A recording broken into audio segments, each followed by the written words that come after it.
Bueno, buenos días a todos. Gracias por venir a esta tercera mesa redonda de las jornadas sobre organización y gestión de centros de investigación.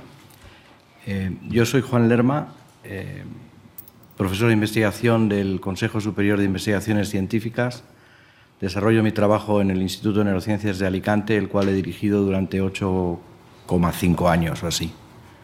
Y como ayer me decía el rector de la Autónoma de Madrid, que está saliendo, decía, yo salgo porque no quiero ser acaparador y quiero que otro disfrute lo mismo que yo. Así que... Bien, me acompañan en esta mesa temática que trata sobre la gobernanza de la I+D y la valorización de los resultados de los centros de investigación. A mi derecha, Manuel González Penedo, que es coordinador del Centro de Investigación en Tecnologías de la Información. A lo mejor los conocéis todos y yo me estoy, pero creo que esto es una formalidad que hay que hacer. Director, como decía, del Centro de Investigación en Tecnologías de la Información y la Comunicación, el CITIC, de la Universidad de La Coruña, y es una persona experta en transferir conocimiento desde la academia al sector empresarial, y creo que puede aportar una idea bastante en primera persona de este problema, que es como probablemente todos sabéis y todos reconocéis, es un problema pendiente no solamente en este país, en muchos otros. A mi izquierda lejana está María Dolores Pérez Meirás, que es directora adjunta del Centro de Investigación en Química Biológica y Materiales Moleculares, el CICUS, también de la Universidad de Santiago. En fin, ella ha desempeñado varios cargos de gestión en el ámbito de la investigación y es coordinadora de unidades de I+D de la Universidad de Santiago durante 4 o 5 años. Y ha sido directora comisaria del CICUS durante 4 años y, como decía, ahora es directora adjunta del mismo. Ella nos puede hablar. Yo les he pedido que hablen de lo que más conocen, de lo que más saben, y que hablen o planteen, no sé si que planteen un problema, pero que hagan una descripción por lo menos del problema que más les atañe a ellos y que más experiencia tiene, con el fin de dar paso a un feedback desde el público, que creo que es lo más importante de una mesa redonda. Y a mi izquierda está África González Fernández, que es directora del CINBio, del Centro de Investigaciones Biomédicas de la Universidad de Vigo. Y también ella tiene un conocimiento exacto o bastante bueno de los aspectos de transferencia y, de hecho, es promotora de una spin-off que se llama Nanoimmunotech y que actualmente cuenta ya con sedes no solamente en Vigo, sino también en Zaragoza. Por mi parte, voy a tratar de hablar poco, aunque les advierto que es una tarea para mí difícil. Pero un poco la idea es que, en fin, como ven, todos somos sufridores, entre comillas, naturalmente, del sistema de I+D español, del exceso de reglas, reglamentaciones, imposiciones, limitaciones y todo lo que ustedes quieran saber. Seguramente que los que estáis en centros públicos, sean dependientes de la Xunta o sean dependientes de la AGE, habéis sufrido los rigores de la administración y como digo, el objetivo es que debatamos y lleguemos a una serie de conclusiones. Ayer hubo un grupo de trabajo que también llegó a unas conclusiones que supongo que serán públicas, lo hará público el vicerrector. Y en ese sentido, bueno, pues a ver si podemos matizar, digamos, esas conclusiones. Yo les he hecho un vistazo y estamos bastante de acuerdo, así que no. Ayer es que vengo de Madrid. Ayer estuve en un acto de entrega de los premios BBVA Fronteras del Conocimiento y, por tanto, había mucha gente dedicada a la I+D, rectores, gestores, etc. Y con algunos hablábamos de este tema y llevamos diciendo lo mismo desde hace 30 años y yo no sé por qué nadie nos hace caso, ¿no?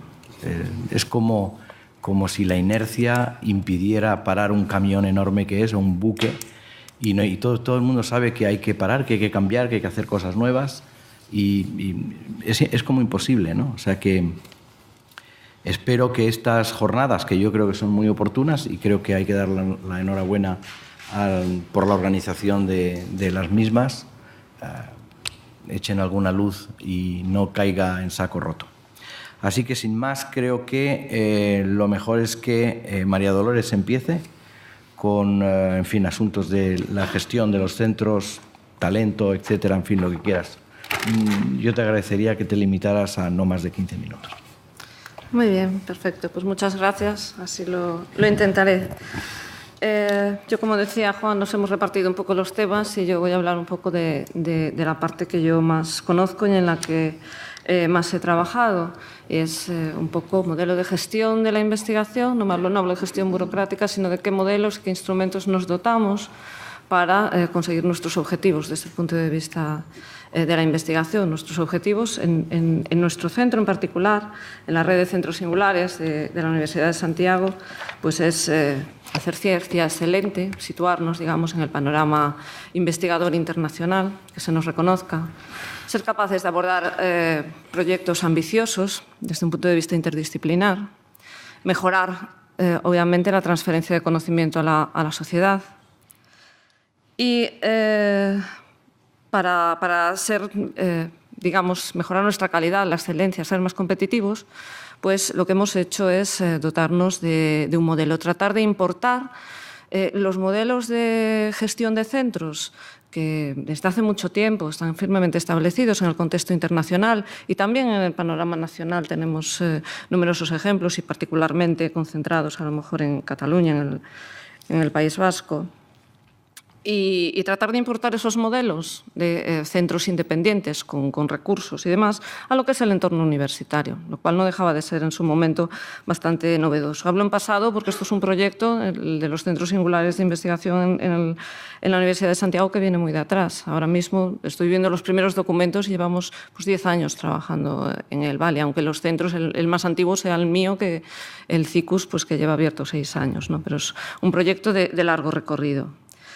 Bien, hay 3 pilares un poco que soportan este modelo de gestión de la investigación en nuestros centros. Uno es la autoexigencia, establecer un modelo autoexigente, optimizar recursos, que los investigadores, en la medida de lo posible, al margen de que somos universidad y hay tareas docentes y de gestión que no se pueden obviar, pero que es su tarea investigadora facilitarla al máximo. Y promover también una mejora en la gestión de llamas de proyectos, de internacionalización, de transferencia, facilitar a los investigadores que puedan avanzar también en ese sentido. Y bueno, lo más importante para nosotros es el modelo. Muchos de vosotros ya lo conocéis, pero los centros singulares de investigación en la Universidad de Santiago pues, tienen un reglamento común con el cual se comprometen todos los investigadores que se adscriben a ellos, que previamente han sido seleccionados, como diré a continuación, pero no basta con que hayan sido seleccionados, sino que además tienen que comprometerse con el modelo de centro y digamos, compartir este modelo autoexigente. Huimos de estructuras asamblearias. Hay un consejo rector, una comisión rectora, que en este momento pues, está formada por rector, vicerrectora, gerente, presidente del Consejo Social. En los centros en los que tenemos investigadores del CSIC también está el vicepresidente de Relaciones Institucionales del CSIC. Podría estar la Xunta también como parte importante de nuestro soporte, es el órgano de gobierno principal. La dirección, en nuestro centro en particular, pues hay un director científico, que es el profesor José Luis Mascareñas, que es, digamos, figura visible, representa al centro y es el máximo responsable de la organización científica. Yo soy la directora adjunta. Trabajamos de forma coordinada, pero cada uno un poco más con sus competencias. Yo más en la gestión de recursos humanos y materiales.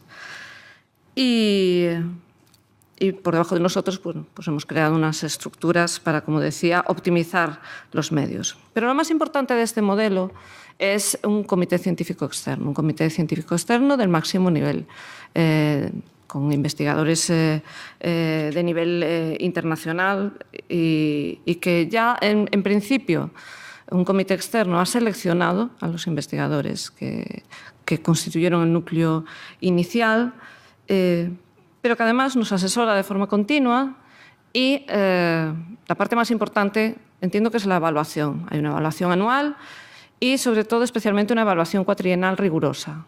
Una evaluación cuatrienal con consecuencias que, por ejemplo, en nuestro centro, que ya lleva un recorrido, pues ya se han aplicado. Aquellos investigadores que tras haber recibido durante 4 años ciertas recomendaciones, pues al cabo en esa evaluación cuatrienal no han cumplido los objetivos, se les ha propuesto abandonar el centro. Una decisión dura, difícil, especialmente para gestionarla desde la dirección de los centros, pero que creemos que tiene que ser así, hay que ser competitivos y bueno, pues pensamos que es un modelo que funciona. Esto tiene todo que ver también con el rendimiento de cuentas a la sociedad, ¿no? Estamos recibiendo recursos, nos comprometemos con unos objetivos, pues hay que cumplirlos.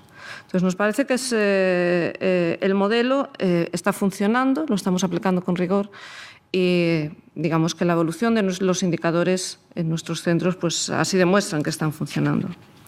Luego ya bajando a cuestiones más prácticas, gestión de medios y recursos. Los centros son excelentes, ofrecen excelentes oportunidades para el desarrollo de investigación colaborativa. Entonces, nos preocupamos de que la gente nueva que podemos incorporar pues complemente aquellas áreas en las que tenemos a lo mejor debilidades o que hace falta complementar. Y luego, desde el punto de vista de los recursos materiales, hacemos un uso compartido de recursos. Ponemos, digamos, a disposición del centro técnicos, tanto de soporte instrumental como de gestión de la investigación, y bueno, pues establecemos en cada centro nuestros mecanismos de, digamos, asumir costes de reparaciones, de sostenimiento de servicios generales, a cambio de que los recursos que aportan los centros, cada uno de los grupos, pues sean utilizados entre todos. No solo esto es una optimización de los recursos, sino que además incluso promueve colaboraciones desde el punto de vista más técnico.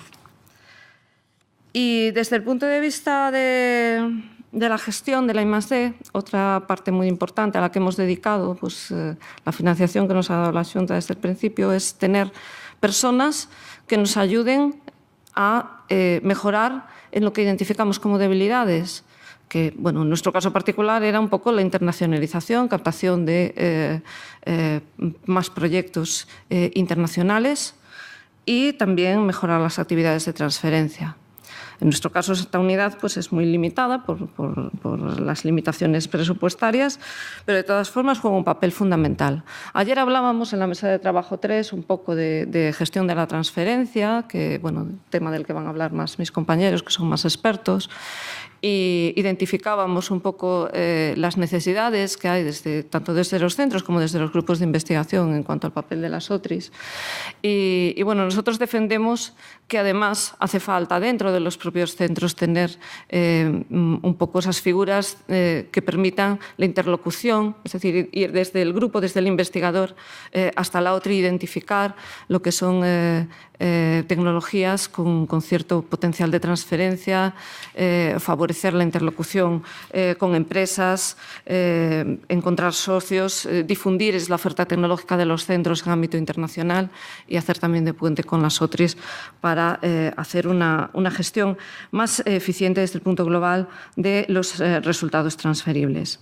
A mayores, bueno, pues ahora con esta ayuda y reconocimiento ya como centros de investigación singulares, pues también hemos incorporado personal de gestión, pero ya con un perfil más científico, que sean capaces de coordinar nuestro programa científico estratégico para mejorar todos aquellos objetivos que tenemos en los que identificamos líneas de investigación colaborativas, pues empujarlas, apoyarlas y que no se queden en el papel, sino que se conviertan en una realidad. Bien, esto es un poco el modelo, los mecanismos de los que nos hemos dotado para con el material humano que tenemos, pues hacer las cosas lo mejor posible. Pero una parte fundamental es, en la evolución de los centros, es la captación de talento. No se puede hacer ciencia excelente sin ser capaces de reclutar talento excelente. Y obviamente partimos de una situación digamos, estamos en inferioridad de condiciones con respecto a los grandes centros, ya no digo internacionales, sino los nacionales, pues que cuentan con recursos o con programas institucionales de las comunidades autónomas tipo ICREA o Ikerbasque. Nosotros no somos capaces, no tenemos posibilidad desde la universidad de reclutar un investigador senior excelente, ni siquiera junior, ni siquiera una persona para empezar a desarrollar una línea independiente. Ahí también estamos muy limitados. Entonces, para nosotros una necesidad imperiosa es que por una parte, desde la Administración, haya recursos, convocatorias que permitan atraer este talento excelente ya consolidado, capaz de establecer líneas de investigación propias. En ese sentido, pues, el programa Oportunios, por ejemplo, de la Xunta, pues es algo en lo que tenemos bastantes esperanzas y, de hecho, en nuestro centro en particular ya estamos trabajando un poco con dos personas, dos candidatos oportunios pues, que han venido a nosotros, ¿no? Pero bueno, hay que decir que es bastante limitado y es todavía un proyecto inmaduro. Hace falta fortalecer ese programa y tal vez promover otros de incorporación de talento senior menos cerrados, que no tengan que venir con su RC debajo del brazo, sino que poder incorporar gente de gran talento necesaria para nuestro sistema de investigación. Eso por una parte. Y por parte de las universidades, pues pediríamos también que se comprometan con aquellos programas más competitivos, que se puedan convertir en programas tipo tenure track. Nosotros, hasta ahora, los recursos que hemos tenido para incorporar nuevos investigadores ha sido a través del programa Ramón y Cajal. El Ramón y Cajal, en mi opinión, es lo mejor que ha habido en ciencia en España en los últimos años, sin ninguna duda. Y en particular, en los últimos años es tan extraordinariamente competitivo que, bueno, aunque tenga algún defecto, yo creo que la gente que entra, que accede a plazas de ese programa, pues tienen acreditada una trayectoria sólida. Bueno, pues las universidades ya imponen grandes limitaciones para reclutarlos. Bueno, pues las asumimos, pero una vez que están dentro, pues entiendo que debería de asegurarse que quien al cabo de los 5 años ha cumplido con creces normalmente los objetivos propuestos y ha iniciado una línea con resultados y con rendimiento y con potencial, pues las universidades deben de comprometerse en su estabilización. Para nosotros eso es fundamental. ¿Qué podemos hacer desde los centros? No dejamos solo la responsabilidad fuera. Nosotros desde los centros también apoyamos, desde luego, el desarrollo de este talento investigador y su promoción. Por ejemplo, nosotros ahora mismo tenemos 3 investigadores Ramón y Cajal y los 3 han pasado la evaluación del comité externo y tienen consideración de investigadores principales. Y se les ha facilitado laboratorios, recursos para montar su laboratorio, facilidades para acceder a las pocas convocatorias propias que tenemos, una postdoctoral internacional, convocatoria para alumnos de doctorado, etcétera, para que puedan fortalecer los grupos y facilitarles, en la medida de lo posible, que desarrollen de la mejor forma posible esa carrera investigadora inicial, porque confiamos en su potencial. Y bueno, querríamos también tener cierta disponibilidad flexible de recursos para poder ofrecer pues, paquetes de inicio, ¿no? Startup package, para ser capaces de ser más atractivos. Porque, bueno, además tenemos que tener en cuenta que somos una zona periférica. Tenemos que pelearnos no solo con la falta de figuras para atraer los investigadores de forma estable, sino que no somos ni Madrid ni Barcelona. Entonces tenemos que ofrecer primero centros de investigación muy buenos, figuras, mecanismos que los investigadores vean como atractivos para desarrollar una carrera estable, si cumplen, y en último lugar, los centros también tienen que apoyar a estos investigadores y favorecer y facilitar su incorporación y meter savia nueva. Bueno, podría hablar un poco más también de atracción de talento a otros niveles, iniciativas que nosotros estamos poniendo en marcha y también alguna que plantearemos a la Secretaría Xeral de Universidades, pero creo que mi tiempo se ha agotado, entonces doy paso a los compañeros. Muchas gracias. No sé si funciona. Yo creo que sí. Hay un concepto que yo he subrayado aquí, que me gusta mucho, que es la autoexigencia. Yo creo que el sistema de I+D en España, probablemente en todo el mundo, está basado en la autoexigencia. Y en respuesta a esa autoexigencia, a esa evaluación continua, a esas ganas de rendir cuentas y no sé qué, el sistema trata a los investigadores prácticamente como delincuentes, ¿no? Porque lo tienen que demostrar todo. Uno tiene que mostrar hasta un papel, algo que demuestre que tú has ido al lugar que decías que ibas a ir a hacer lo que ibas a hacer. Probablemente te exigirán un informe y encima un papelito del hotel para demostrar que has estado ahí físicamente. Esto es inadmisible, ¿no? A mí me parece que es inadmisible. Sobre todo con...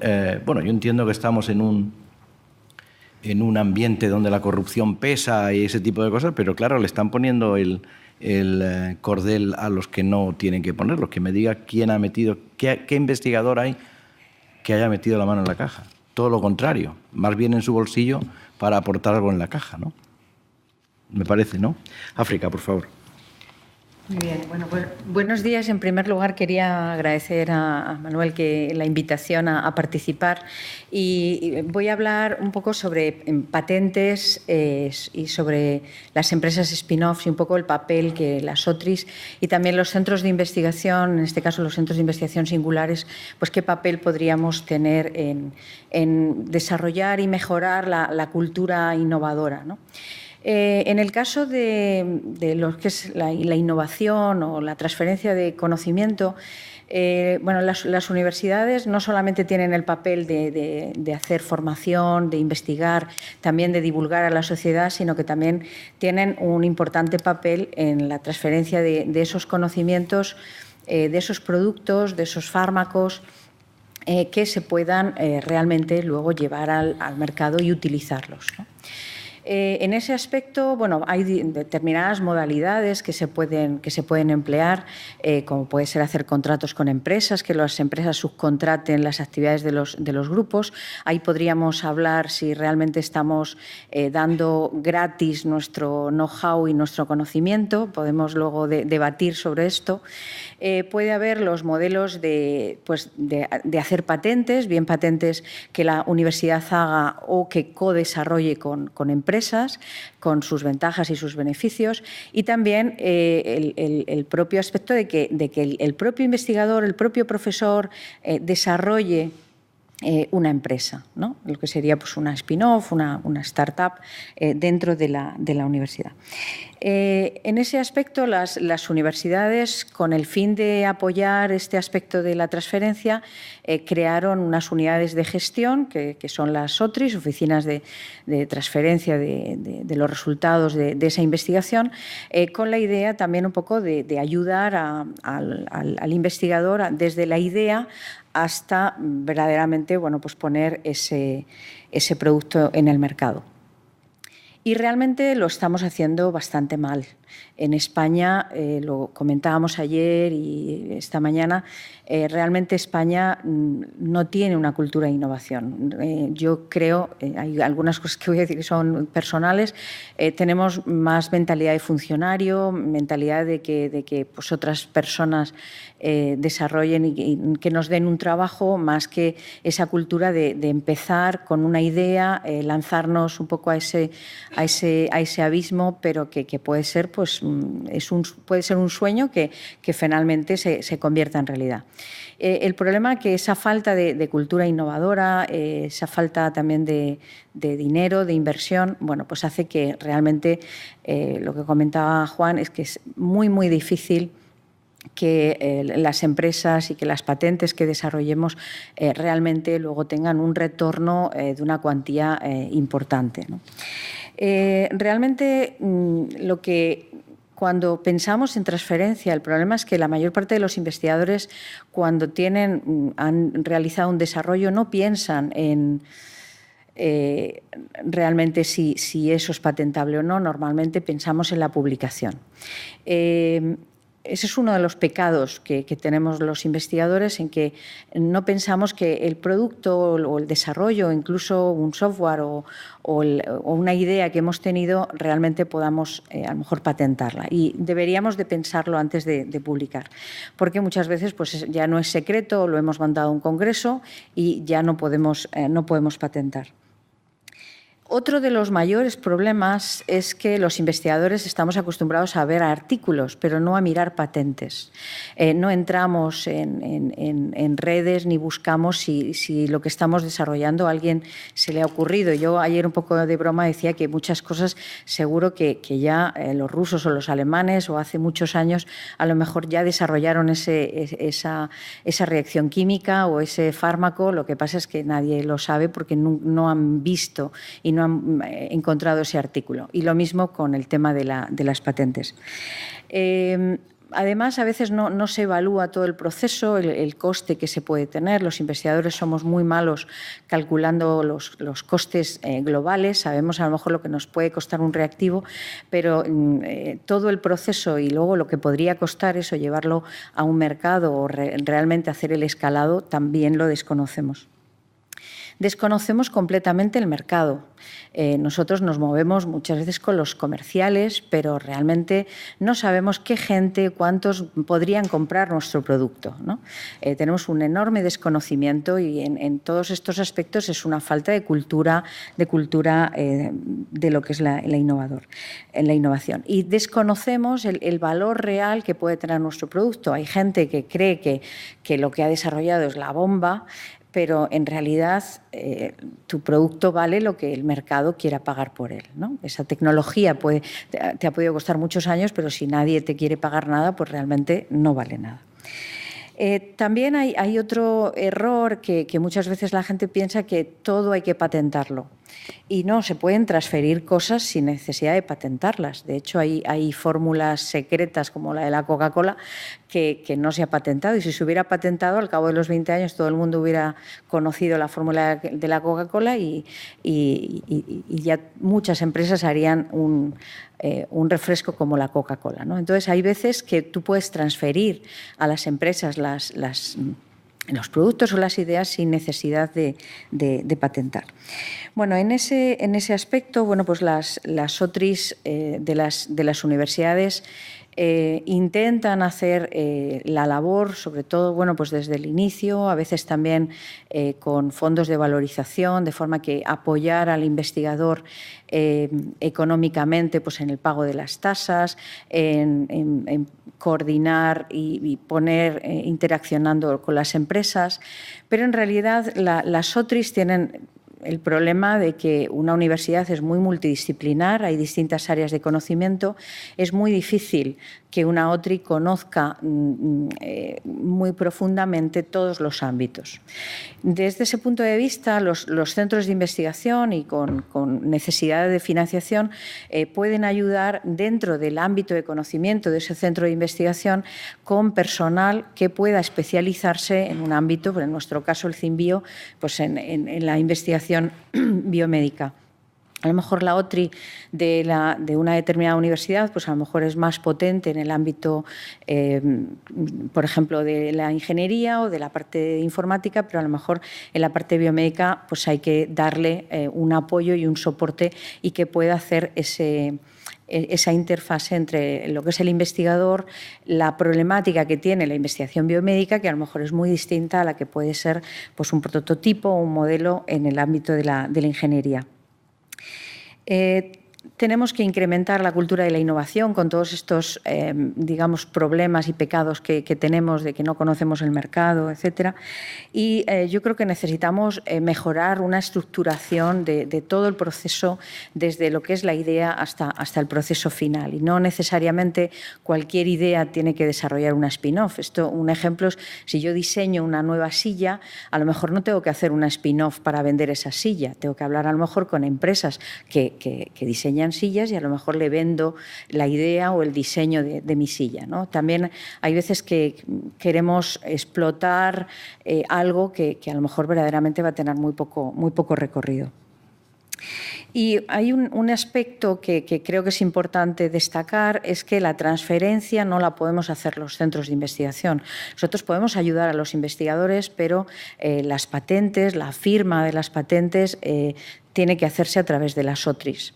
Por tanto, nosotros, los centros, podemos apoyar, pero realmente la transferencia no la controlan los centros. Y, por tanto, es difícil, o casi podríamos decir imposible, el definir una estrategia de transferencia cuando, digamos, este es un aspecto que no controlan los centros.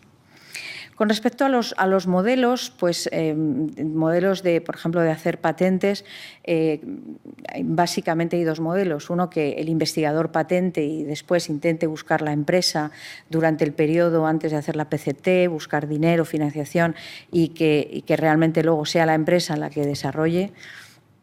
O otro modelo que ayer también estábamos comentando y que se está también llevando a cabo, que son los codesarrollos. Ya prácticamente desde el inicio, o muy inicialmente, cuando se tiene un determinado producto, hacer ya un codesarrollo con la empresa. Eso tiene ventajas, tiene inconvenientes, tiene menos riesgo porque es más fácil de transferir, pero por otro lado va a tener también menos retorno por parte de la universidad, ¿no?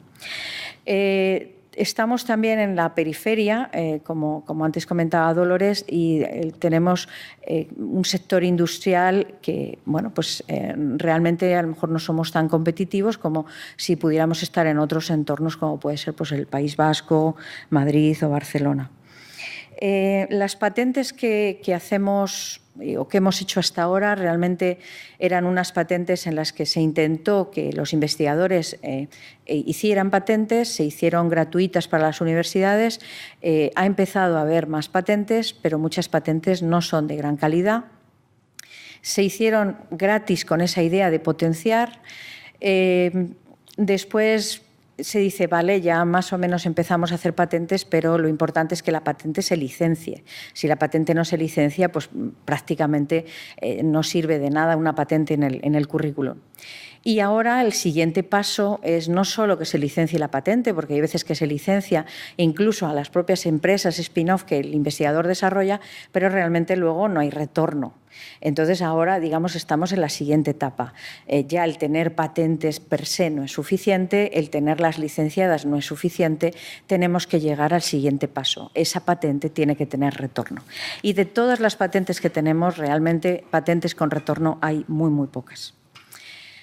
Con respecto, voy a dar unas pinceladas con respecto a las empresas spin-off. Pues también, parecido a lo que he comentado con la patente, bueno, pues han empezado a estar de moda para intentar que mucha gente y gente joven y que las ideas de las universidades pues se impulsaran las empresas. Pues España apostó con dinero, España, Europa y otros países, pues incrementar esa cultura del emprendedor, ¿no? Si tienes una idea, pues llévala al mercado. Para esto, bueno, pues la Ley de la Ciencia se modificó en el año 2011 con el propósito de que los investigadores pudieran salvar el problema de la incompatibilidad y cuando la universidad forma parte del capital social de la empresa y forma parte del Consejo de Administración, pues el profesor universitario, el investigador, puede formar parte de esa spin-off. Eso ha llevado a que haya un gran desarrollo de empresas spin-off, pero también muchas de ellas pues a lo mejor con poca calidad o con poco recorrido, porque realmente no estaban asentadas bien desde un inicio.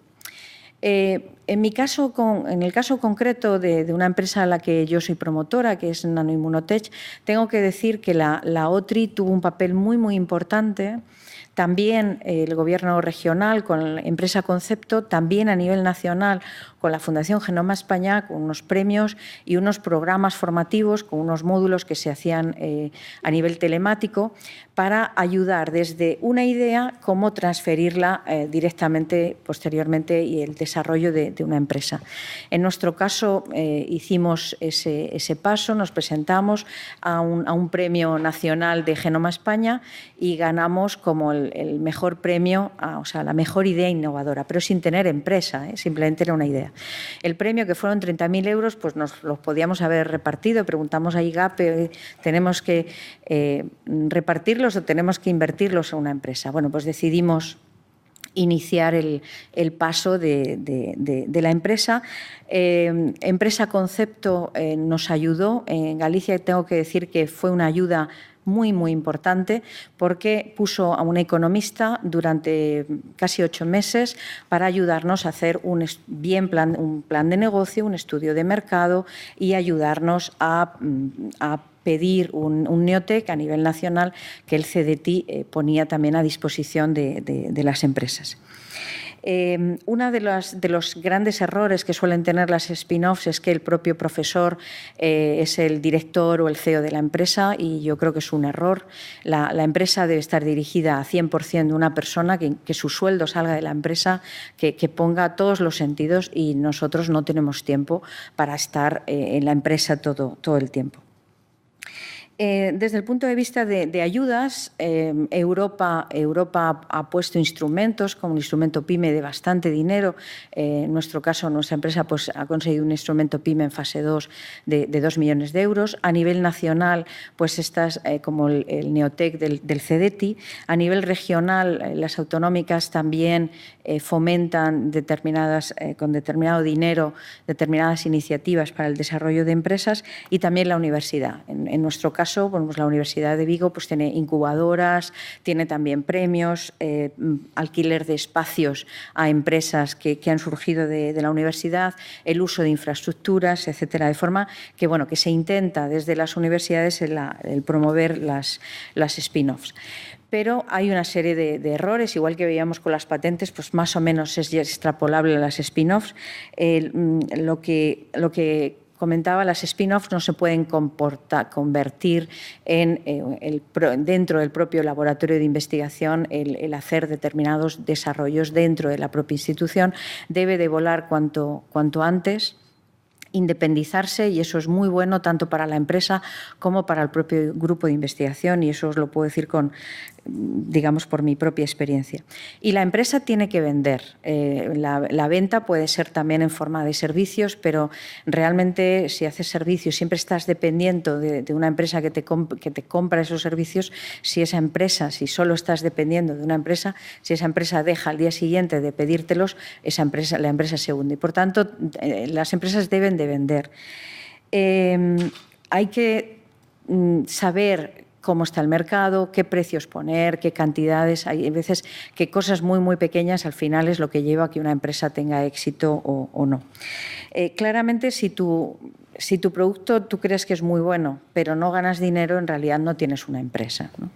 Entonces, bueno, yo creo que he dado un perfil un poco de la parte de esa falta de cultura de innovación. Y otro de los problemas que tienen las pequeñas empresas spin-off, que cuando van a buscar capital riesgo, como yo digo, que ni son de capital ni son de riesgo cero y capital pequeño. En España se mueve poco dinero. Nosotros nos hemos movido en foros de inversión, y realmente, mientras que en otros sitios, en Estados Unidos, a lo mejor las rondas de inversión pueden ser a lo mejor de 5 o 50 millones de euros, en España yo creo que hay pocas empresas, hay una cultura de ganar dinero a corto plazo. Y yo, pues una anécdota, una vez que fuimos a algunas de estas rondas de inversión, que yo fui a muy pocas, intentamos buscar empresas de capital riesgo, pues ya se hablaba de, bueno, pues en 4 o 5 años la empresa se vende. Digo, ¿cómo es que se vende si acabamos de empezar, ¿no? Es decir, tiene una mentalidad de cortoplacista, lo comentábamos antes, seguramente pues impulsada con esta idea del ladrillo, de ganar dinero en poco tiempo, y no una empresa de largo recorrido y de base tecnológica. Bueno, yo creo que, como dicen que las empresas que han empezado por mujeres tienen más recorrido que los hombres, yo espero que la empresa que yo he promovido pues tenga largo recorrido. Empezamos en el 2009 y ahora mismo tiene 22 empleados, y bueno, esperemos que siga adelante durante mucho tiempo. Nada, muchas gracias. Muchas gracias, África. En fin, me da la sensación, según tú has puesto, primero que eres muy optimista, lo cual me alegra, y porque creo que nos hacen falta optimistas, pero que hay un montón de oportunidades, por lo menos en los primeros niveles, y donde falla es cuando realmente necesitas más cantidad de dinero, porque como tú dices, ni capital ni riesgo, ¿no? Ni capital. O sea, que es ahí donde, bueno, pues eso deja un mensaje de que las cosas se están haciendo bien. Quien no la hace bien, las cosas no somos nosotros, ni siquiera los investigadores. Es más, los investigadores probablemente hacemos cosas que no deberíamos de hacer. Por ejemplo, de CEO, que no sabemos nada, ¿no? de este. Muy bien, muchas gracias. Es tu turno, Manuel. Bueno. Hola, buenos días. Bueno, primeramente, dar las gracias por aceptar el nombre de la universidad y por aceptar estar aquí. Además, esto solamente tiene sentido si de alguna manera estamos todos y compartimos las experiencias, porque al final, pues, es lo que de alguna manera también hay que transmitir y todos estamos metidos en el mismo barco, ¿no? Bueno, yo,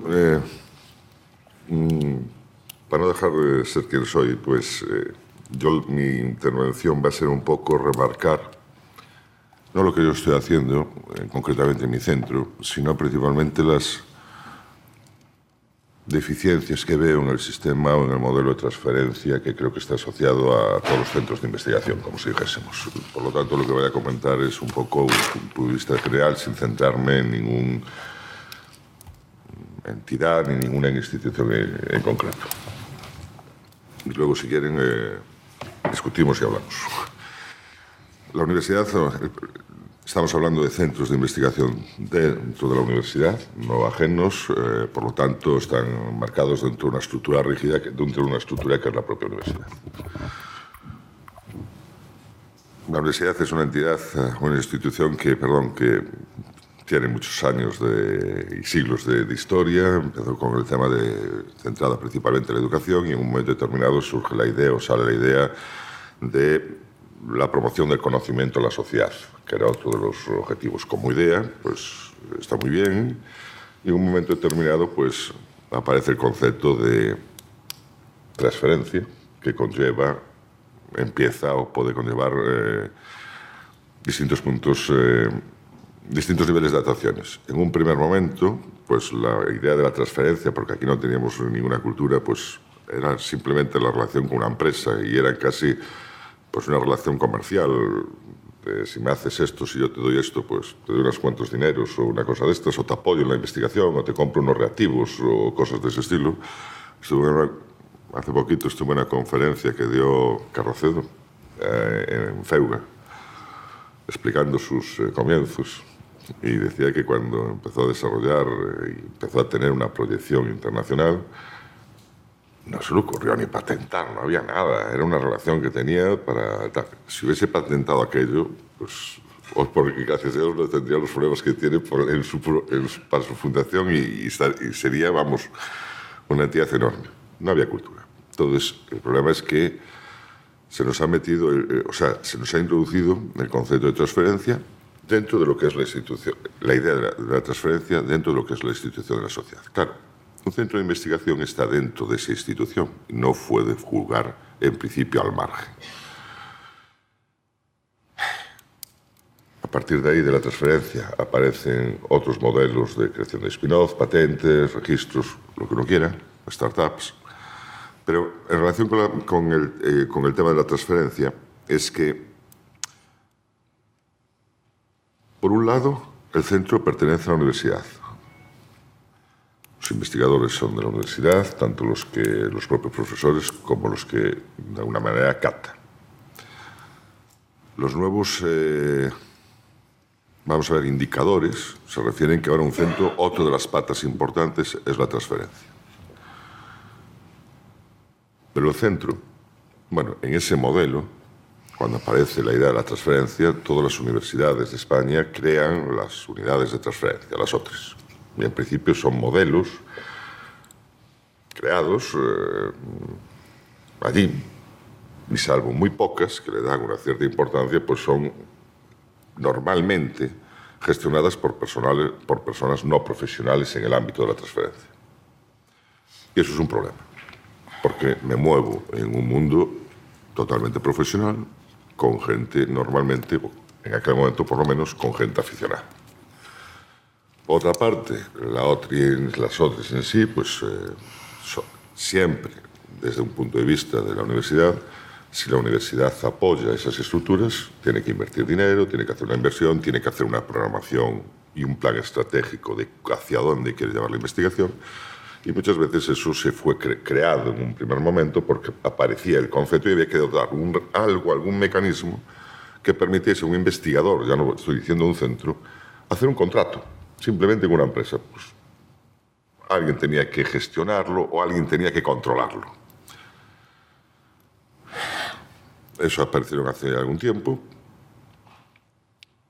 Alguna universidad sí creyó en eso y dotó de la estructura, invirtió y trató de profesionalizar todo ese protocolo, como si dijésemos. Y otras, muchas veces, pues nuestras unidades, las otras están principalmente para dar un determinado servicio muy puntual y principalmente de control, de qué es lo que se está llevando hacia afuera para que lo sepa la universidad. Pero, por ejemplo, y en algunos casos ofrecen determinados servicios. Pero el concepto de transferencia, o sea, el tema de la transferencia conlleva muchos apartados. Desde el propio tema de promoción de los diferentes productos. Hay un determinado problema ya, muchas veces en las otras, es que no tienes el catálogo de todo lo que puede ofrecer una universidad, porque es imposible. Pero necesitas una persona que realice toda una promoción. Y claro, antes se dijo aquí, y es cierto, que la universidad como tal es multidisciplinar, es imposible. Y para cada sector necesitas a una persona que controle, una persona que sepa por dónde moverse, cómo decir las cosas. No todas las relaciones con todas las empresas se hacen de la misma manera, no en todos los dominios, etc.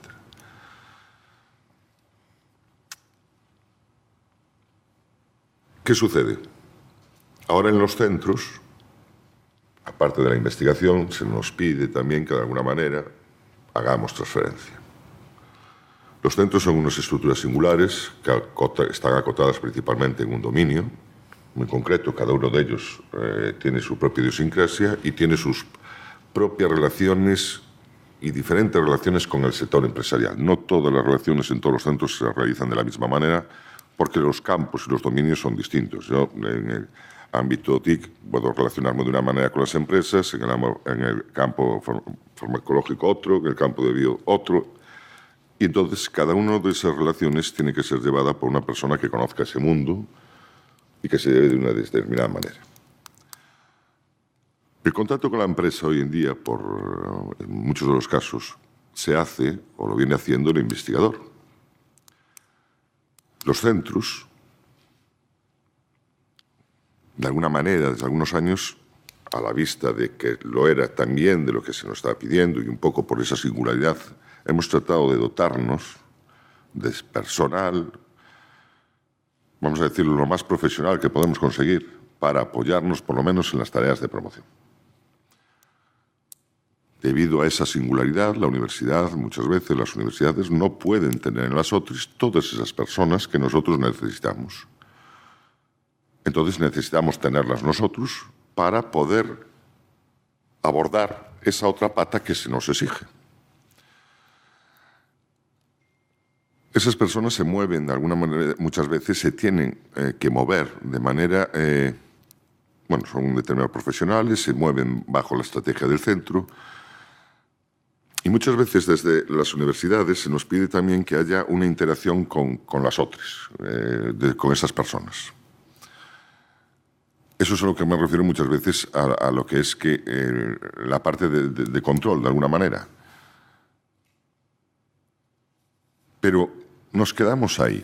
Es decir, podemos hacer transferencia, podemos tener personal de apoyo para hacer la promoción de nuestros productos en el centro porque los controlamos mejor, pero en el momento en que llegamos a abordar un problema de un contrato un poco complicado, un registro, una patente, una relación con la empresa un poco complicada, tenemos que entrar y nos tienen que dar la autorización como todo, entramos por las otras.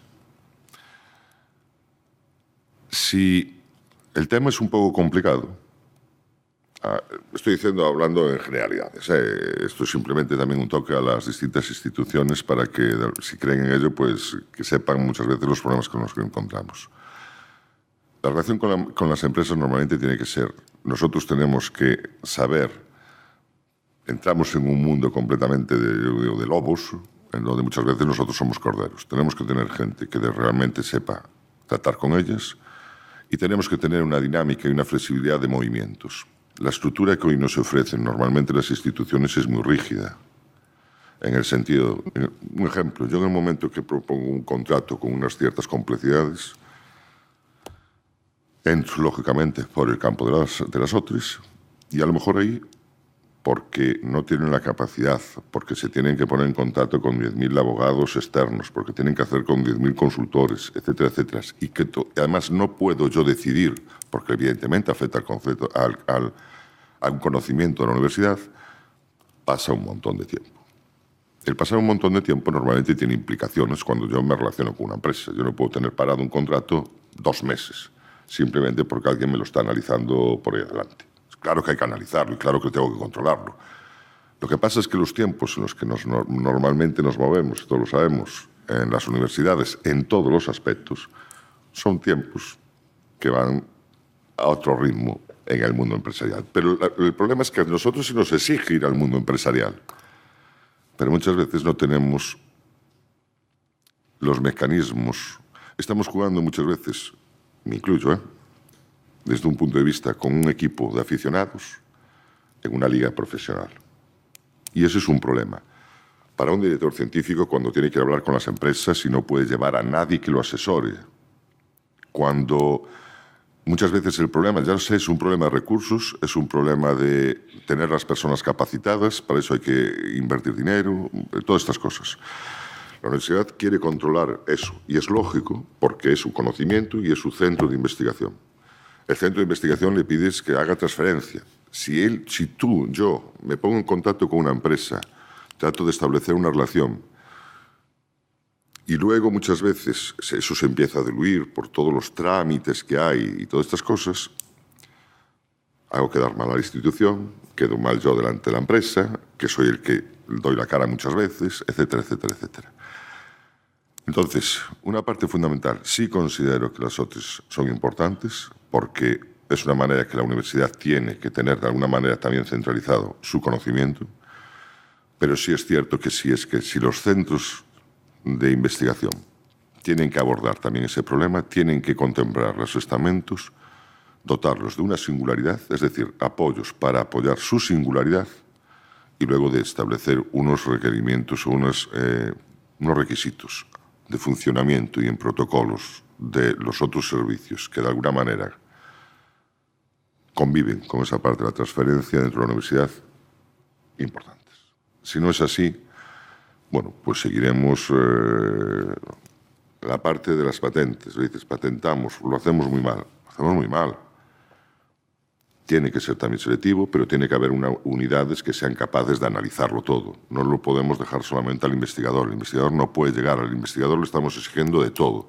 Solamente nos falta muchas veces, como le digo yo a Berta, que nos den un plumero a la entrada del edificio y vamos también limpiando el polvo. Porque hacemos absolutamente de todo. Y es imposible. No somos especialistas en muchas cosas. Y menos en la parte de transferencia. Es imposible.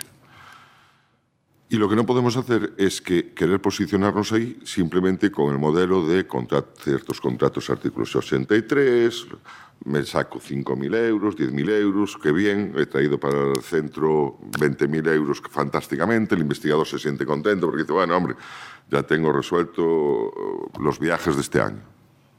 No, eso no es así, eso no es profesional en ninguno de los aspectos. Por lo tanto, desde un punto de vista, el centro tiene que tener, a mi modo de ver, tiene que tener una estructura que salvaguarde su singularidad propia al centro.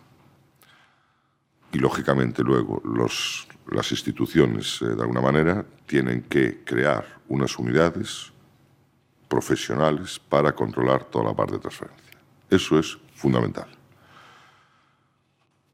No sé si serán agentes externos, si pueden ser, no lo sé. No me pagan para pensar o para resolver eso. Yo solamente digo que creo que por ahí es un problema y es principalmente el gran hándicap que tenemos.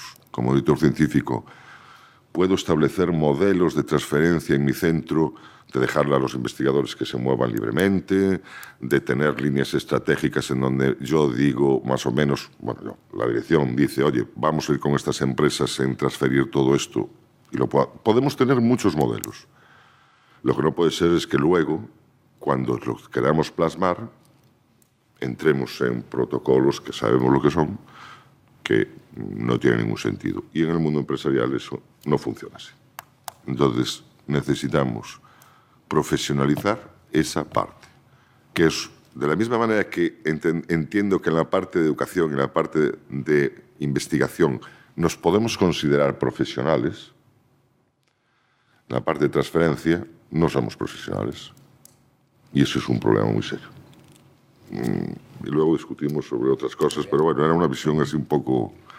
Pues muchas gracias. Yo creo que has puesto el dedo en la llaga al final y me parece a mí que finalmente es el modelo de gobernanza y organización de los centros lo que está de alguna manera fallando. Y has hablado del control por parte de las OTRIs, de la falta de profesionalización o de, claro, obviamente, el campo en la universidad o en el CSIC o en cualquier OPI, el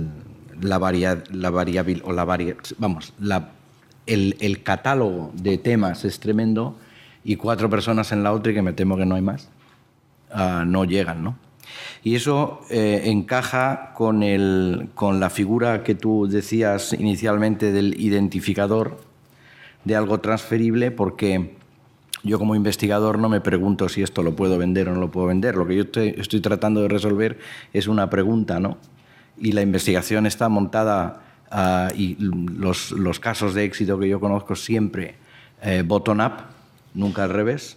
Incluso ayer, en la entrega del premio BBVA, el presidente de la Fundación BBVA, Francisco González, que a su vez es el presidente del banco, decía que la innovación es esquiva y que uno no puede ponerse a hacer innovación, que la innovación surge de donde surge y cuando surge. Y entonces lo que hay que hacer es sembrar para que surja. Que eso lo diga el presidente de un banco, en fin, se lo ha debido pensar bien, pero más bien no lo apuntamos en piedra para que no se nos olvide, ¿no? Me estoy refiriendo a los rectores que había allí, presidentes del CSIC, etcétera, o más altos personas que deciden cuáles son las políticas científicas de este país, que me temo que siguiendo la senda marcada por Europa son extremadamente estrechas y enfocadas, y me parece que ese es un error, ¿no? Pero al final es el modelo de gobernanza y el de la organización de los centros lo que afecta, por ejemplo, a la captación de talento, a la gestión del propio conocimiento que el centro genera, y hay un problema clarísimo en lo que se refiere a estos gestores de valorización o estos profesionales que tenía que ser, y es que no pueden estar tratados como funcionarios con un salario de funcionario, porque para eso están en una empresa ganando 3 por, ¿no? Esto es una cosa reconocida y, en fin, yo cuando era director de mi centro, sigo siendo director del programa de excelencia Severo Ochoa, y esto lo tenemos en el programa Severo Ochoa. La transferencia es una de las patas y, por tanto, lo tenemos muy presente. Y hablando con gente de la Fundación Botín, que tiene programas para impulsar la transferencia en este país, lo que me decía, tú tienes que contratar a un agente de transferencia en tu centro. Y yo le decía, bueno, pero es que no sé qué le puedo dar y tal. Y dice, no, tú le tienes que pagar mínimo 120.000 euros. Le dije, pero vamos a ver, 120.000 euros en mi centro no gana nadie. Y dice, pues, ¿qué le vamos a hacer? Así es, ¿no? Entonces, con el concepto funcionarial de todos los salarios iguales, etcétera, etcétera, vamos, yo he discutido con el secretario general del CSIC a la hora de poner salarios fuera de convenio, no controlados por los sindicatos y no sé qué, que él me decía, no, pero es que un titulado superior no puede ganar más que un doctor. Y yo le decía, ¿y por qué no? Depende de lo que haga, ¿no? Y en este caso, esa persona de valorización que está detectando la necesidad de la empresa y que de repente detecta o puede detectar la necesidad de una empresa, y un investigador en el centro que él conoce y que está haciendo algo que podría valer y que los podría poner, no sé si hablar, pero por lo menos podría hacer de puente y que surja algo, esa persona seguramente que no es un doctor, podría serlo, pero a lo mejor no lo es, y por tanto el salario no puede estar de acuerdo a un técnico titulado superior que son 33.000 euros al año. No puede ser.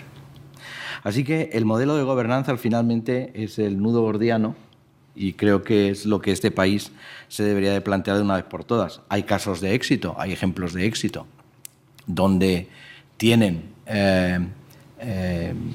grupos dedicados a la valorización y a la transferencia, y los puedo decir, son el CENIO, el CENIC, el CRG, estos tienen grupos de 4 o 5 personas dedicados a esto. Y esto es una envidia, ¿no?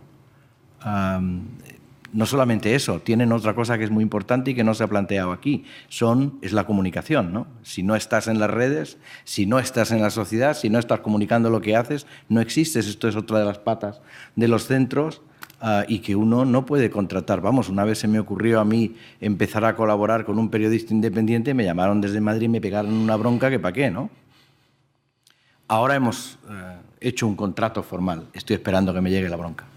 Pero lo aguantaré, porque como aquello ya dije, bueno, vale, y sigue sin funcionar, porque todo está centralizado por unas personas que en general no son tremendamente eficientes, que no tienen, digamos, el olfato que un centro puede tener para publicar, comunicar, y esto es el mismo problema, o sea, que es el mismo problema, ¿no? La centralización, el control, la falta de confianza, a pesar de que nosotros exigimos todos los días, ¿no? Y nos autorresponsabilizamos de las cosas que hacemos. Y yo creo que este es un mensaje que a mí me gustaría dar meridiano a las personas que toman decisiones en lo que tiene que ver de política científica, establecimiento de los centros, rectores, etcétera. Confíen en los investigadores, porque finalmente están ahí porque les gusta. Si tampoco estamos tan bien pagados, ¿no? También los podían pagar mejor, ¿no? Pero, en fin. Bueno, yo no quería tomar más tiempo, pero sí que en las 3 charlas evidentemente se han detectado problemas, ¿no? En fin, el problema de captación de talento y retención de talento es un problema serio. Y esto choca con la estructura administrativa que en todos los centros está impuesta, donde digo que uno tiene que demostrar que ha estado donde ha estado. Esto me lo dijo el dueño de una farmacéutica de éxito que se llama Gadea, la farmacéutica, no sé si la conocéis. Yo le dije, ¿por qué los empresarios en una mesa redonda comparecida no pedís más capítulo 8 al ministerio, que lo deja sin ejecutar? Y entonces se sacó del bolsillo la tarjeta del hotel y dijo, porque no quiero tener que llevarme la tarjeta del hotel cada día para tener que demostrarles que he estado donde he estado. Así que yo me voy a un banco, me arreglo con él y ya está. No quiero ese tipo de control. Ya hay un exceso de control. Desde entonces yo siempre me llevo la tarjeta del hotel. Tengo una colección así de gorda, por si alguna vez me la piden, ¿no? En fin, con esto podemos abrir una ronda de comentarios, si os parece bien, o si les parece bien. Yo me estoy tomando la confianza de llamaros de tú, seguramente desde mi edad ya me lo puedo permitir. Así que adelante. Adelante, sí. ¿Se oye? Sí, ahora perfectamente. Sí. Yo tenía 2 preguntas, una quizás dirigida a Dolores por algo que ha comentado, que está colateralmente relacionado con la temática de la mesa, ¿no? Que es en cuanto a la estructuración del centro. Comentaste que hubo una selección previa para que los investigadores de la universidad, entiendo, formasen parte del centro. Entonces, mi preocupación va en cuanto a cómo resolvisteis el problema de los grupos que ya existían en la universidad, si esos grupos se han diluido y habéis formado otros nuevos, o no es así. O sea, cómo conviven los dos mundos paralelos, ¿no? Que imagino que tenemos todos en los centros. Sí.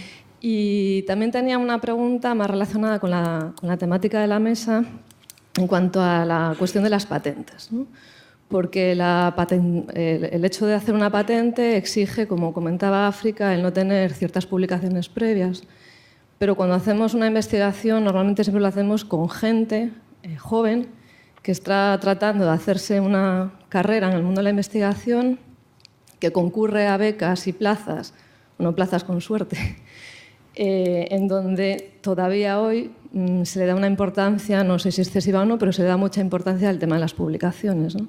Entonces, claro, es difícil encontrar el punto perfecto en el que no se le frena durante un par de años a esta gente la publicación y luego, bueno, sale la patente y se le valora igualmente el tema de la patente. Ya sé que estamos sujetos a una reglamentación que no sé si es fácil o no es fácil o no nos corresponde a nosotros cambiar, pero si habéis encontrado el truco para poder capear esta cuestión, pues me gustaría también que compartieseis vuestra experiencia. Gracias. Bueno, comienzo yo un poco para comentarte la experiencia sobre lo que comentabas. Efectivamente, en todas las universidades tenemos nuestro catálogo de grupos y bueno, tenemos además desde la Secretaría Xeral financiación para estructuras de grupos y demás. Pero lo que fue para la selección de los investigadores para la inscripción al centro, las expresiones de interés que valoró el comité externo eran individuales. Aunque dentro de esa expresión de interés, si varios investigadores solicitantes preveían formar un equipo para desarrollar una línea determinada, pues lo indicaban ya en esa expresión de interés.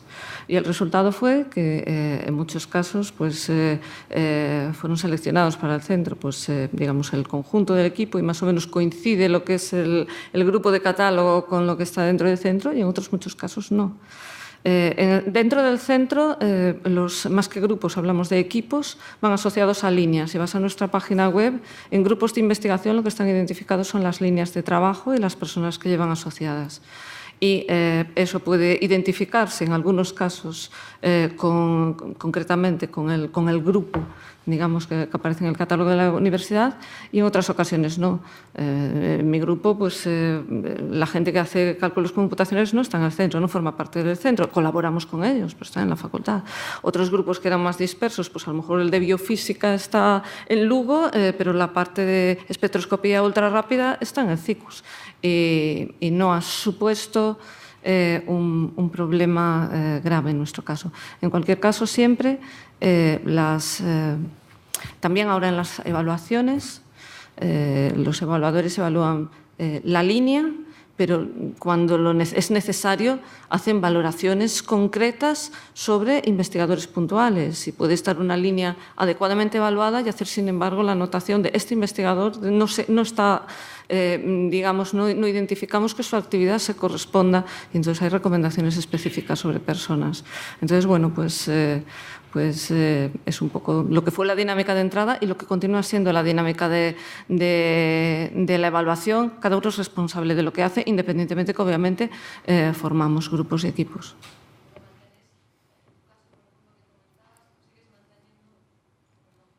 Lo que comentabas, el tuyo personal, entiendo que tú sigues formando parte de un grupo del catálogo. Sí. Y por otra parte... Nuestro grupo del catálogo son 5 IPs. Sí. 3 somos investigadores adscritos al CICUS y otros 2 no hacen actividad, digamos, en la línea de trabajo que desarrollamos en el CICUS o hacen investigación, digamos, un apoyo colateral en otro ámbito que no tienen por qué estar o no se han presentado. Pero no está resultando problemático. Bien. Sacando casos puntuales, que a lo mejor en origen sí, pero ahora digamos que es una política que está consolidada, establecida y todo el mundo la asume. Con respecto a lo que preguntabas de las patentes, es verdad que todavía, es decir, se sigue valorando el que uno tenga una patente, pero igual que a los estudiantes se les da artículos de investigación para que sepan en qué van a trabajar y en qué línea, yo creo que muy pocos de nosotros les damos busca patentes de esto, cosas relacionadas, métete en estas páginas, incluso ahí de Google Patents puedes encontrar cosas y hay otras especialidades. Habitualmente el propio supervisor no fomenta tampoco a los estudiantes. Entonces, a veces el proceso se ve al final de todo y dice, bueno, a lo mejor de aquí podríamos tener una patente, pero realmente como antes decía, son patentes malas, que a veces lo hacemos solamente para el currículum y no hay un pensamiento serio y profundo, ni un estudio de patentabilidad adecuado, una valorización de si eso realmente puede llegar al mercado. De forma que el proceso lo hacemos a veces al final. Entonces, nosotros, por la experiencia mía en concreto, por ejemplo, yo las primeras patentes que hice, pues me las escribí yo con cierto asesoramiento de la OTRI y también con gente externa que trabajaba en la oficina de patentes y llamando mucho a la oficina de patentes para al final aprender. Como todo es un aprendizaje, igual que uno sabe escribir un artículo, pues también aprendes a escribir patentes. Pero en nuestro caso, en el caso concreto, por ejemplo, de la empresa, esa parte ya se manda a personales externos, a empresas que se dedican a escribir patentes, a hacer esos estudios de patentabilidad y, bueno, son caros, pero realmente cuando tú tienes un producto que crees que merece la pena, bueno, pues inviertes en ese proceso y habitualmente se externaliza a gente experta. En nuestro caso es lo que mejor nos ha estado funcionando. Tenemos algunas patentes ya extendidas por muchos países. Tiene un coste, como te digo, son muy importantes, entonces realmente hay que hacer un análisis de verdaderamente si esa patente tiene sentido o no. Hay veces que incluso en la propia universidad hay gente que a lo mejor lleva con una extensión, con una PCT durante 10 años y dices, bueno, ¿y por qué sigue pagando? Si ya en el primero o segundo año ha visto que no hay ninguna empresa, pues a lo mejor ya no tiene mucho sentido el seguir pagando por esa patente. Por otro lado, hay otros casos también de éxito, es decir, que patentes que desaparecen. A mí pues me ocurrió un tema con una patente, la primera patente que tuvo la Xunta de Galicia, un investigador conmigo, pues bueno, pues por un problema seguramente administrativo se dejó de pagar esa patente, digamos, se perdió, se ha hecho ya pública, pero el producto es posible transferir, se transfirió a la empresa y ahora, bueno, pues tenemos unos anticuerpos monoclonales que reconocen larvas de mejillón que los chilenos pues nos están pidiendo, ¿no? Entonces, el campo de las patentes, yo estoy un poco con lo que se ha dicho, cuanto más profesional y conoce concretamente de ese campo es mucho mejor. El problema es el coste, las patentes son caras. Y hasta ahora teníamos patentes nacionales porque eran gratuitas, pero ahora vamos a empezar a pagarlas.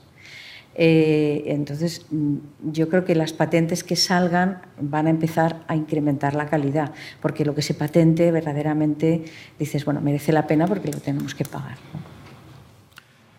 ¿Quieres añadir algo? No, yo creo que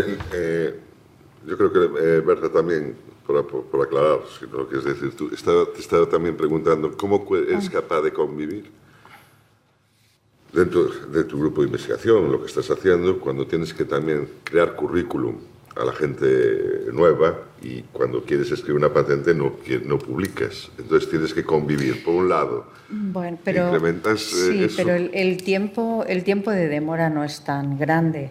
Quiero decir, inicialmente tú puedes tener el artículo prácticamente planteado, pero tú solicitas la patente primero. Y luego ya puedes publicar, es decir, inmediatamente en cuanto presentas la patente, al día siguiente puedes mandar el artículo. O sea, no hay tanta demora entre uno y otro, no. Sí, yo creo que también en fin, patentar versus publicar no son incompatibles. No son incompatibles. No son ni mucho menos incompatibles, pero sí que me gustaría a mí hacer en mi experiencia, yo creo que patentar es importante, aun cuando esa patente no vaya a tener una licencia rápida o alguien no se vaya a fijar o no sé qué. Es decir, no sé qué pasa en este país, que las patentes son muy caras de mantener. Yo no creo que en Estados Unidos les cueste tanto. Y en Estados Unidos lo patentan todo sistemáticamente. Y lo patentan muy bien y la cantidad de reivindicaciones que hacen son tremendas. Una patente que nosotros hicimos hace 2 o 3 años, pues tuvimos problemas y hemos tenido problemas con una patente de hace 10 años donde las reivindicaciones eran tremendas y nos afectaba, cuando no tenía nada que ver lo que habían hecho ellos y lo que habíamos visto nosotros. Entonces yo digo, ¿por qué hace 10 años un individuo de Edimburgo puede patentar algo que me está afectando 10 años más tarde a mí y mi patente ya se ha perdido, porque ya después de 2 años que no ha habido una empresa que la ha comprado por 1 millón, han dicho, no, esto lo dejamos, no lo podemos, ¿no? Sí, sí. ¿Qué pasa en este país con las patentes? Que cuesta tanto y se hacen tan mal, ¿no? Y se hacen muy mal. Entonces, pero, en fin, yo querría reivindicar la investigación como generación de conocimiento en contestación a una pregunta que decía al principio, más que cuyo objetivo es sacar una patente.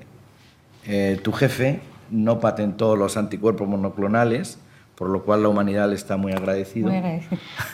Me estoy refiriendo a César Milstein, que fue premio Nobel por el desarrollo de los anticuerpos monoclonales, de manera que bueno, y obviamente la patente puede retornar, fíjate lo que hubiera retornado para su universidad y para él personalmente, ¿no? Pero también tenemos que tener en el objetivo la humanidad, que finalmente es, digamos, mejorar el bienestar del ser humano, es uno de los objetivos, o es el objetivo de la investigación, ¿no? Sí. O sea que yo no me pondría a decir, no, aquí tenemos que sacar patentes y a los estudiantes hay que instruirlos en que busquen y se lean patentes en vez de papers. Yo creo que una cosa lleva a la otra y hay, como he dicho, casos de éxito. El propio European Molecular Biology Laboratory hace investigación básica y es el que más patentes genera. También me parece a mí que no debemos abusar de la quimera de que si hacemos patentes y las licenciamos el retorno es tremendo y nos va a permitir a nuestro centro, a nuestra universidad vivir. Eso no es correcto. La Universidad de Stanford, que es, en fin, donde está y lo que genera y la riqueza que el entorno produce en Estados Unidos y que todo surge de la Universidad de Stanford, me parece que a través de royalties ingresa el 1% de su presupuesto. Y una cosa que tiene muy claro la Universidad de Stanford y que le tiene dicho a sus profesores es fenomenal que generéis empresas, en fin, como se llamen allí, spin-offs o como sea, pero nunca olvidéis que vosotros sois profesores de la Universidad de Stanford. Y si la empresa os va a llevar más de no sé cuánto %, os vais de la universidad. Cosa que aquí eso no se está teniendo en cuenta, justo al revés. Se pretende que el profesor universitario, el investigador del CSIC, sea como el que limpia, el que levanta el cierre del centro de investigación por la mañana, lo cierra por la noche, limpia los servicios y escribe las patentes y además se pelea con las industrias a ver si se las vende y busca capital riesgo. Esto es imposible, ¿no? Es el hombre orquesta y además ese espíritu que se trata ahora de imbuir desde el Estado, porque la política científica va hacia ahí, hacia los emprendedores en la universidad, no sé qué, yo creo que es un error.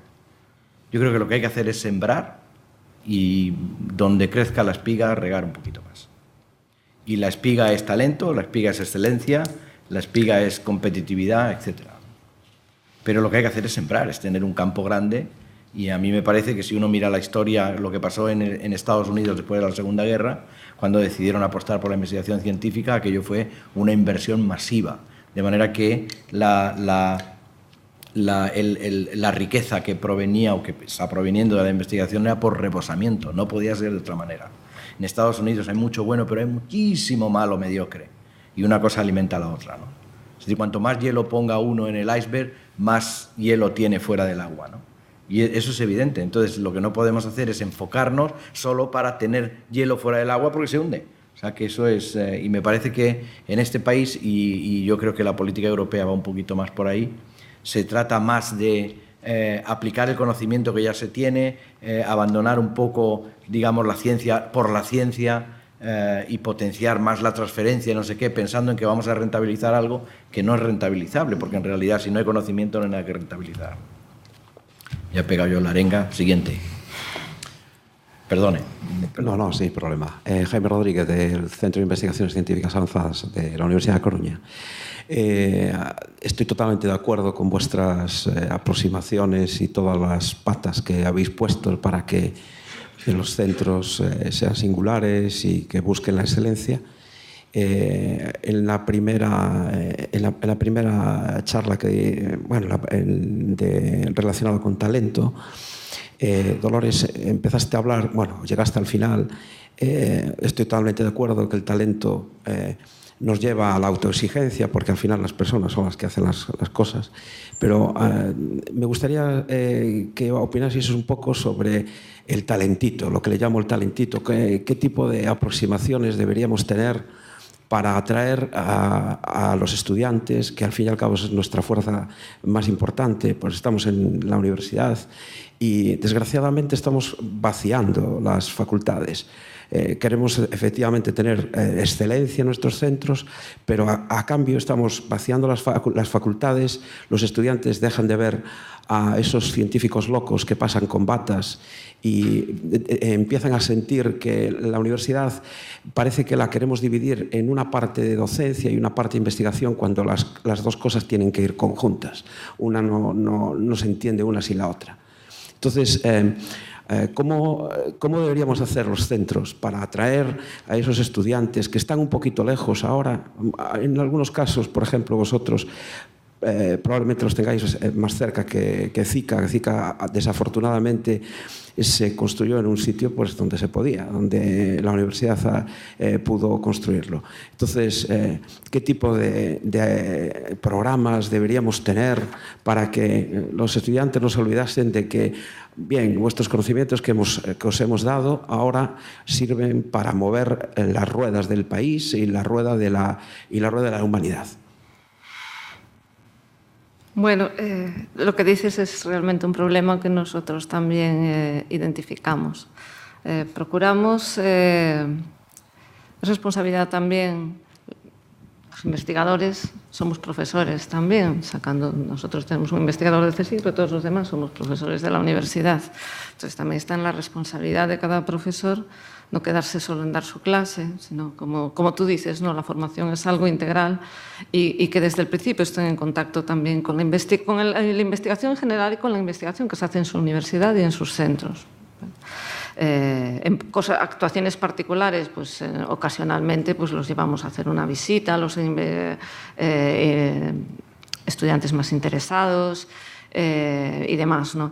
Hay una cosa fundamental que efectivamente yo tenía apuntado para mencionar y no dije, pero la señaló Juan, que es el tema de la comunicación. Nosotros hacemos esfuerzos de comunicación a todos los niveles.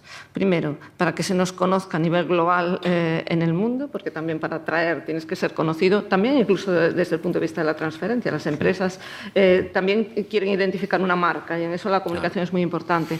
Pero también para los estudiantes propios de tu universidad y para los estudiantes del entorno y de España e internacional.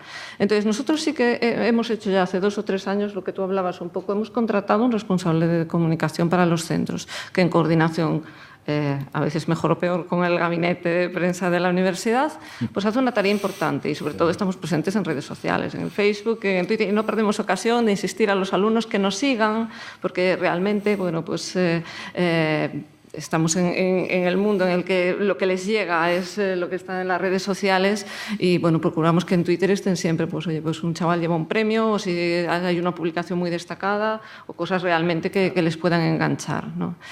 Entonces, eso es un poco lo que hacemos desde el punto de vista de la visibilización.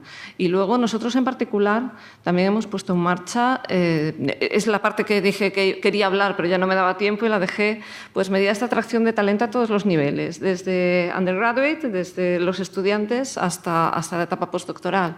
En cuanto a gente que todavía está realizando sus... Bueno, antes todavía, institutos, lo sabes. Nosotros tenemos, por una parte, programas de aproximación a la ciencia de estudiantes, programas dirigidos a alumnos de bachillerato, de ESO. Recibimos todos los años estudiantes de segundo de bachillerato, de ESO, hasta de primaria. De quinto, sexto de primaria ya los recibimos para estimular vocaciones científicas.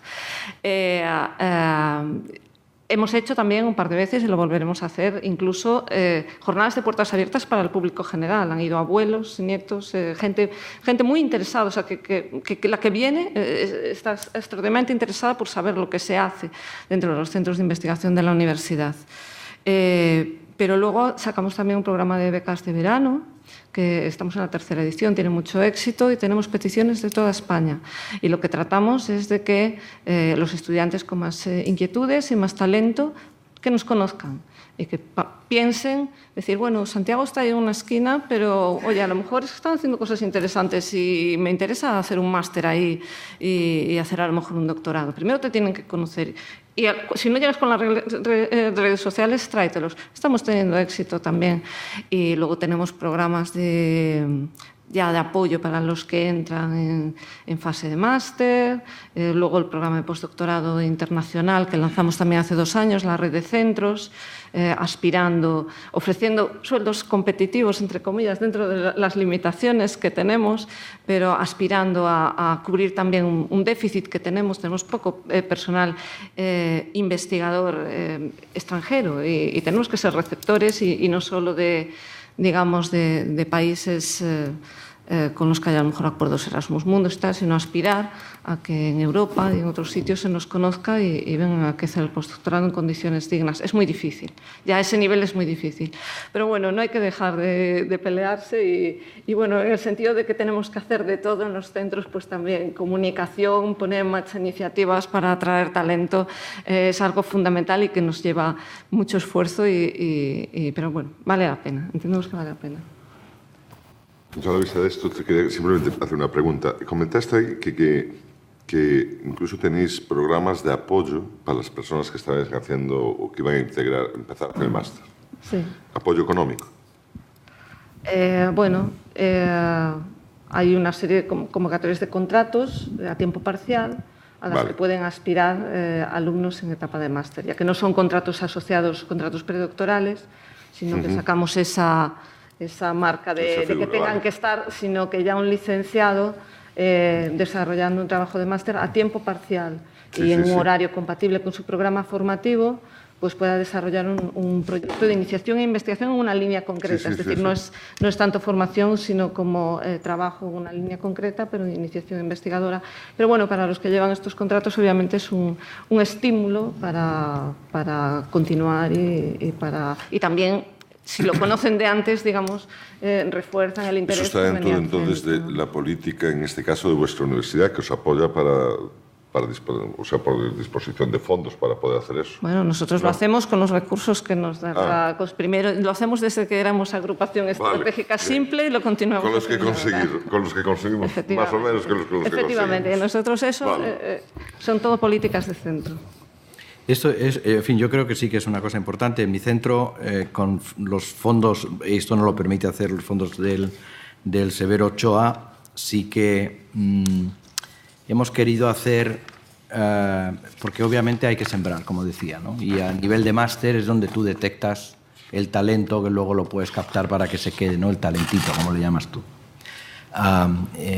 Y este año hemos puesto en marcha unas becas, digamos, de ayuda para la gente de máster, sobre todo para que venga gente de fuera, porque obviamente con las becas que hay de máster esto no da para que uno de Stuttgart se venga a Alicante a hacer el máster, de ninguna manera, o de Santiago de Compostela, me da igual, porque tiene que vivir y comer y como no tiene a sus padres allí, pues obviamente...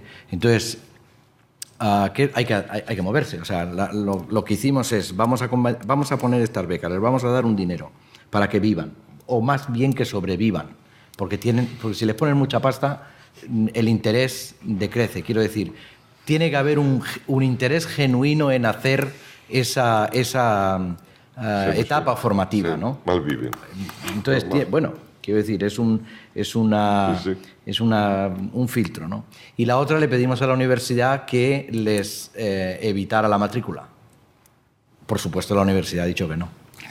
Entonces, en vez de pararnos, lo que hemos hecho es poner nosotros también la matrícula. Porque claro, si ellos les damos X y tienen que pagar la matrícula, se quedan sin nada. Hemos tenido bastante éxito. Me parece que tenemos, para 5 becas, hemos tenido 60 solicitudes de todo el mundo.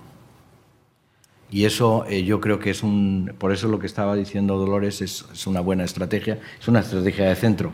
Lo mejor sería contar con tu papa, ¿no? Que es la universidad o el CSIC, pero... se prefieren gastarse. Es decir, no es que no tengan dinero, es que prefieren gastárselo en otras cosas.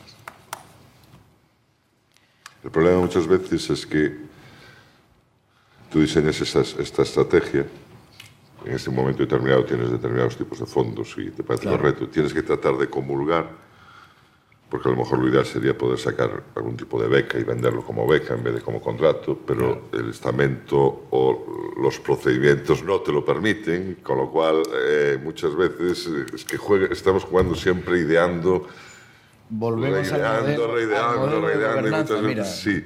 El CENIO no tiene este problema. Claro. Y juegas con eso, pero muchas veces la simple llamada, en vez de ofertar un contrato, programa de becas, no sé qué, para venir a hacer el máster, llama mucho más que ponerlo como contrato. Pero cuando llega aquí, tienes que hacer un contrato porque no te permiten hacerlo de otra manera. Y es un problema, no sabemos vendernos tampoco esas cosas. Bueno, tenemos que comulgar con todo ello. Jesús, ¿cómo vamos de tiempo? Vale. Si queda alguna pregunta a alguien. Sí. Hay dos, que sean breves, si puede ser. Hola, buenos días. Yo soy Rubén Galloso, soy el gerente de ITMATI, el Instituto Tecnológico de Matemática Industrial. Somos un consorcio de las 3 universidades gallegas y nuestra función es transferencia de tecnología. Y creo que entra directamente con lo que estáis hablando. Decir que en nuestra problemática habitual coincido en que, bueno, estamos todos en el mismo barco, todos lo conocemos.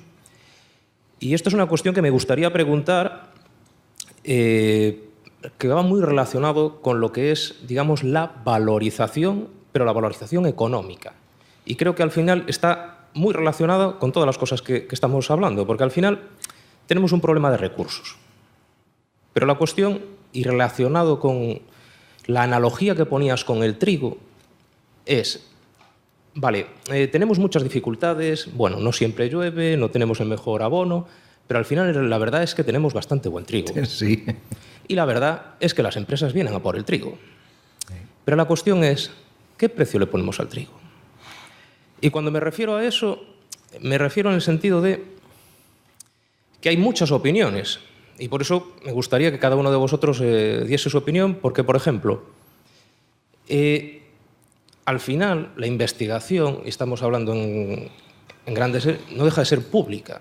Yo entiendo que, como los impuestos que pagamos todos, debemos de pagar para que tengamos ese conocimiento a disposición de las empresas.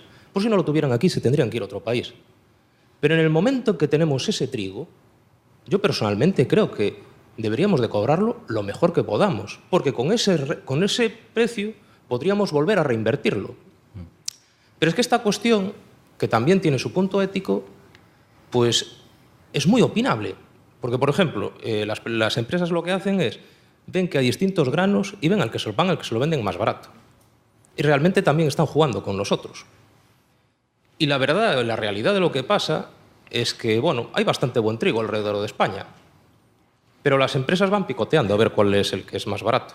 Y la cuestión es que yo no sé si en este caso, de forma continuista, lo que dice Penedo, que igual no lo estamos sabiendo vender bien o no lo estamos valorizando bien, pero eso es un poco lo de qué valor le ponemos a ese trigo, porque hasta ahora nos estamos hablando de cómo hacer el mejor trigo.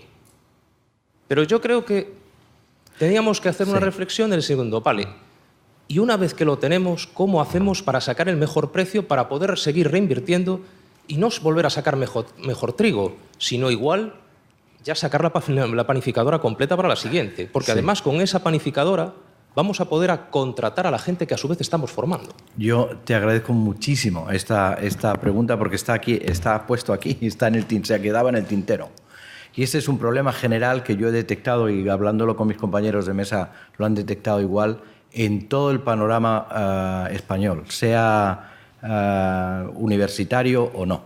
Y es que estamos, de alguna manera, transfiriendo inadvertidamente fondos públicos a la empresa, que no debería ser. Es decir, y la empresa, y yo creo que es un problema de cultura que en algún momento habría que empezar a hacer, ¿no?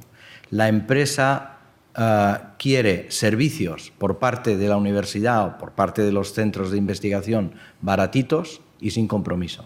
Es decir, si surge propiedad intelectual se lo quieren quedar, pero no paga el servicio que le ha dado la universidad o el centro de investigación para generar ese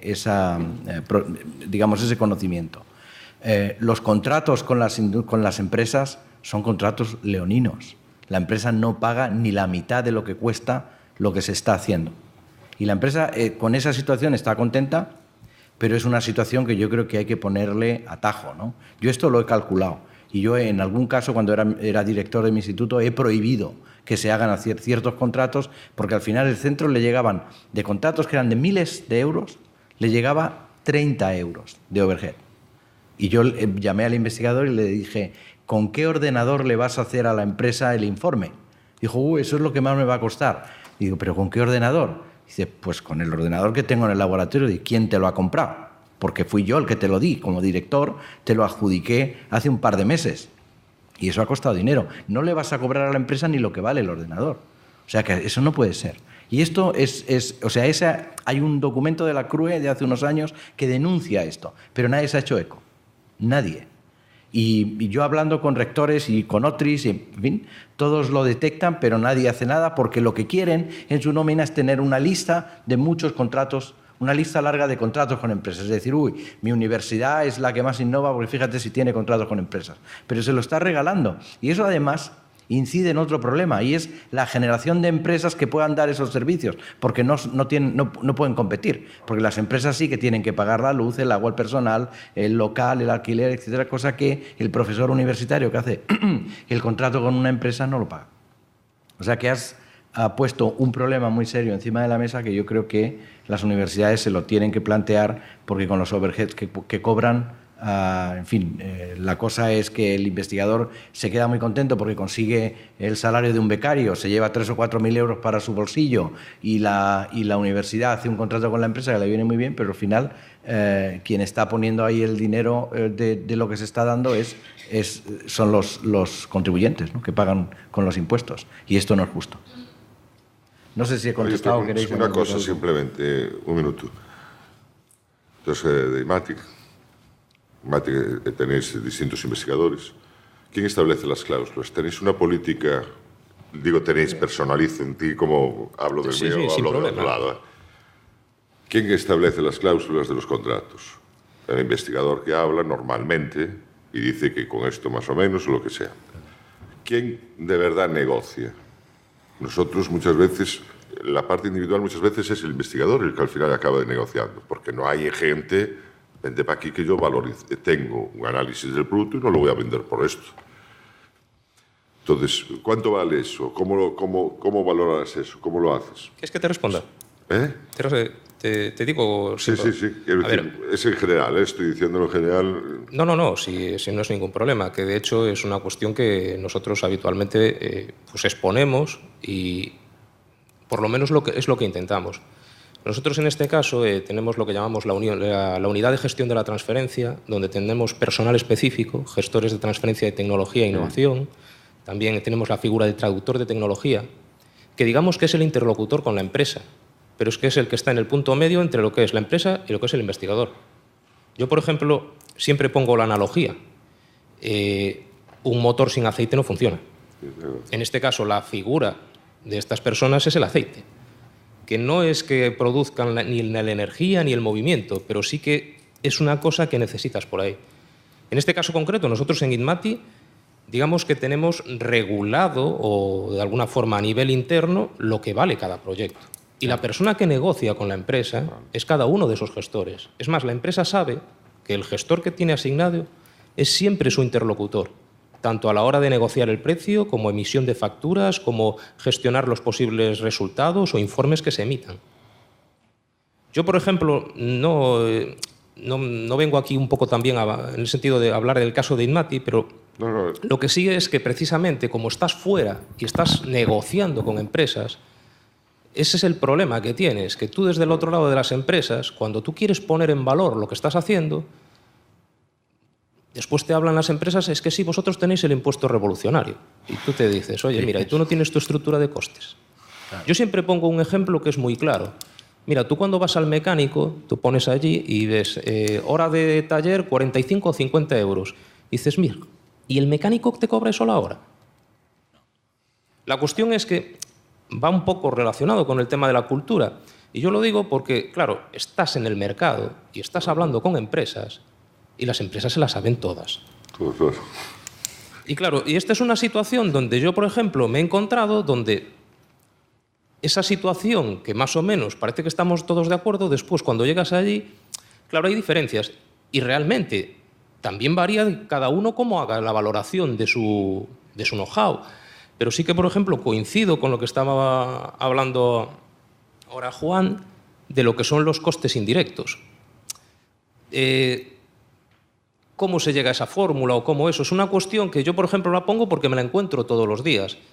Y aún así me gustaría conocer, pues eso, las diferentes visiones que tenéis, porque además es una cuestión que es de todos.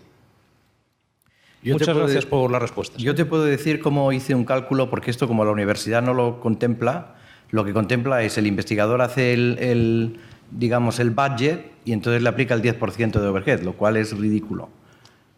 Y yo te puedo decir cómo lo hice en mi instituto.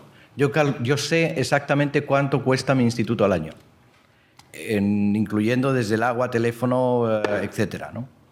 Todo. Imagínate que cuesta 10, incluyendo salarios, etcétera, 10 millones de euros.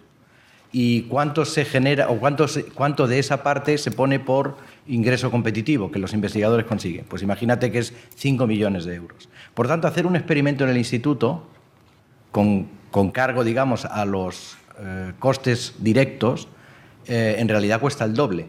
Luego el cálculo es que si tú te haces un cálculo de lo que te cuesta hacer el experimento, lo tienes que multiplicar por 2 para saber el coste real. Entonces, a la empresa que le quieres hacer un experimento que te pide que te haga un análisis o lo que sea, le tienes que hacer el cálculo de lo que te cuesta y luego multiplicar por 2. Y luego decir, y además, un beneficio de empresa. Porque si la empresa negociara con otra empresa, le pondría, o no.